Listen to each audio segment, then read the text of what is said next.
Speaking of having spirits lower the volume of your music, I had just mentioned in the video before this about my late great Aunt Yvonne, who, God bless her, she was just the most phenomenal woman. And I didn't get to know her very long. She passed away quite a few years ago. But she's awesome. She's like the only grave I ever visit when I go up to Indiana to visit my family, because she's just so phenomenal. She communicates. I'm getting full body goosebumps right now because she's freaking here. And I don't consider myself a medium. I hardly ever speak to people who have passed over. That's kind of a rarity for me. I can, but it doesn't happen very often. That's not my strong suit. But Yvonne, I'm telling you, she's freaking here. Like, I can feel her. She, passed away, and I asked my grandmother, who lived in the same town as her, several states away, if she could just set something aside of Yvonne so I could have something of hers, because I was so sad she passed away. And it wasn't unexpected. She was very ill, but it was still very sad. So my grandma, God bless her, set aside these two little cottages she got. Apparently these are like expensive and like big deals, like made in the United Kingdom. Like, people collect the absolute crap out of these things.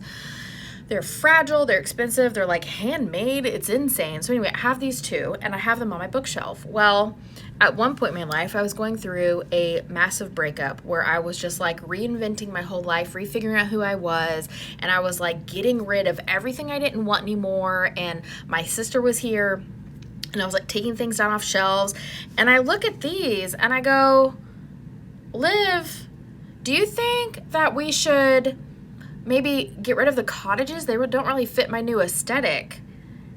And as soon as I said that, the music that we had playing through the TV went full blast. I mean, it was just me and my sister. My kids were like in their rooms, okay? No one was touching anything. She was literally standing next to me while I was handing things off this high shelf. The remote was across the room. The animals were God knows where, but like no one touched anything. Full blast. And we both go, and I look at her and I go, over the music, I guess we're keeping the cottages. And she laughed. And as soon as I said that, the volume went all the way back down to normal. And she goes, yeah, I guess we are. So I'll never get rid of these little cottages. And if you haven't seen the video I posted right before this, please watch it because you're going to love it. Full body goosebumps. Everybody say hi to Aunt Yvonne because she's right here.